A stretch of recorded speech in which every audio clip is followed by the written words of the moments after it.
Bonsoir, bonjour, ou bon après-midi à tous, chers abonnés.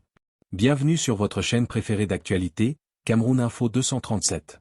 Le Cameroun retient son souffle, et la tension politique est à son comble. Aujourd'hui, nous allons décortiquer ensemble l'information qui secoue la capitale, avec un titre qui en dit long, présidentielle 2025, Issa Chiroma Bakary revendique un soutien au sommet de l'État et appelle à un choix de camp.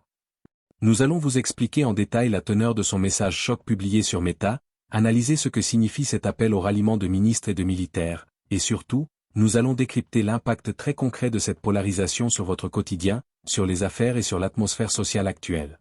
Mais avant de plonger au cœur de ce sujet brûlant, nous vous demandons amicalement de nous donner un pouce bleu. C'est votre petit geste pour encourager notre travail d'information au quotidien. Et si ce n'est pas encore fait, abonnez-vous à la chaîne et activez la cloche de notification pour rester scotché aux mises à jour de l'actualité. Tout de suite, notre reportage spécial. Commençons. Yaoundé, le 18 octobre 2025, la tension politique post-électorale au Cameroun ne cesse de monter d'un cran. Alors que le Conseil constitutionnel est en charge de la compilation et de la proclamation officielle des résultats de l'élection présidentielle du 12 octobre 2025, le candidat du Front pour le Salut National du Cameroun, FSNC, Issa Chiroma Bakary, maintient sa déclaration de victoire et intensifie sa stratégie de communication. Il lance désormais un appel direct aux élites du pays, y compris aux membres du gouvernement et aux forces de défense, les sommant de choisir le camp du peuple. Le texte modifié et détaillé, le message choc d'Issa Chiroma. Le message original, publié récemment sur les réseaux sociaux, Meta, est plus qu'une simple note de remerciement, c'est un véritable appel à la défection et un indicateur de la polarisation croissante de la classe dirigeante. Extrait du message original, explication détaillée et contextualisation, vie actuelle. Je tiens à remercier du fond du cœur les ministres et membres du gouvernement qui m'ont personnellement appelé ces derniers jours pour manifester leur soutien. Analyse de la crise des loyautés, en affirmant avoir reçu le soutien de membres de l'exécutif, Issa Chiroma Bakary met en lumière une possible fissure au sein du cercle du pouvoir. Dans la vie politique camerounaise, traditionnellement caractérisée par une forte discipline et une adhésion au parti au pouvoir, le RDPC, de tels appels personnels non publics indiquent que l'incertitude électorale provoque une crise des loyautés. Les élites cherchent à se positionner en prévision d'un éventuel changement de régime, craignant de mettre tous leurs œufs dans le même panier et d'être marginalisés si le vent tourne. L'heure n'est plus au faux-semblant ni au calcul. Quand les enjeux pour notre pays et pour la paix nationale sont aussi cruciaux, chacun doit choisir son camp, et beaucoup l'ont déjà fait. L'appel au choix de camp, le candidat utilise ici une rhétorique forte qui traduit la gravité du moment. Il force les acteurs politiques à sortir de l'ambiguïté.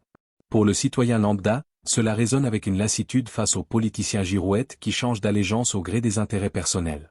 L'enjeu de la paix nationale renvoie directement aux crises passées et actuelles, crise anglophone, troubles post-électoraux précédents, rappelant que la stabilité est le bien le plus précieux, et que le résultat de cette élection est perçu comme une potentielle source de nouvelles divisions. Je remercie également certains membres de l'état-major et des forces armées qui, avec responsabilité et clairvoyance, m'ont fait part de leur compréhension et de leur volonté de ne pas trahir leur mission première. Protéger le peuple. La question de l'armée et de la neutralité, cet extrait est le plus sensible.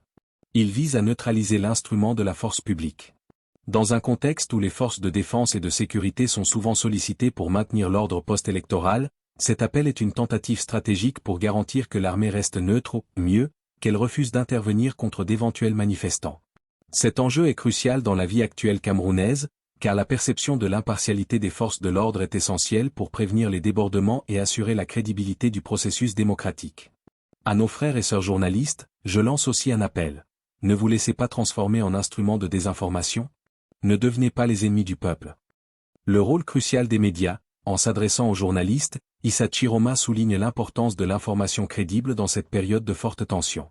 Dans la vie actuelle du Cameroun, les médias, notamment en ligne, sont souvent accusés de verser dans la propagande ou la désinformation au service d'intérêts politiques. Son appel est un rappel à la déontologie et à la responsabilité sociale des journalistes, les incitant à privilégier la vérité des faits plutôt que les pressions des mangeoires, privilèges ou subventions. L'impact sur la vie actuelle au Cameroun, polarisation et attentisme. Le geste d'Issa Chiroma Bakary, en se déclarant vainqueur et en appelant les élites à le soutenir avant même la proclamation officielle, crée un climat de polarisation maximale qui impacte directement le quotidien des Camerounais. Exemple concret de l'impact. L'attentisme économique, la période d'incertitude qui s'ouvre est souvent synonyme de ralentissement des affaires. De nombreux entrepreneurs et investisseurs, petits commerçants du marché, grands patrons, diaspora, reportent leurs décisions importantes, embauche, investissement, achat de marchandises, en attendant que la situation politique se stabilise. Les Camerounais craignent que les troubles ne conduisent à des journées villes mortes ou à des troubles affectant les échanges commerciaux. Exemple, un importateur de Douala peut hésiter à payer une grosse commande de marchandises, craignant que des manifestations ne bloquent le port ou les routes de distribution, Douala-Yaoundé, entraînant des pertes financières. La rupture de confiance, le citoyen ordinaire est confronté à un dédale d'informations contradictoires sur les réseaux sociaux. L'appel du candidat aux militaires et aux ministres, s'il est jugé crédible, érode la confiance dans la cohésion et l'impartialité des institutions. Exemple, dans les débits de boissons ou les agoras de Yaoundé et Douala, le débat n'est plus sur les programmes des candidats, mais sur qui dit la vérité et qui détient réellement le soutien des hommes forts de l'État. L'anxiété sécuritaire, la mention répétée de la paix et de l'appel aux forces armées rappelle aux Camerounais le spectre de la violence post-électorale, comme celle observée dans d'autres pays africains. Cela génère de l'anxiété, en particulier chez les parents et les étudiants. Exemple, des familles pourraient envisager de retirer leurs enfants des écoles et universités si des manifestations importantes ou des violences sont annoncées ou éclatent dans les grandes métropoles, privilégiant la sécurité sur l'éducation à court terme. En conclusion, le message d'Issa Chiroma Bakary est un puissant marqueur de la crise politique actuelle. Il ne se contente pas de contester les résultats.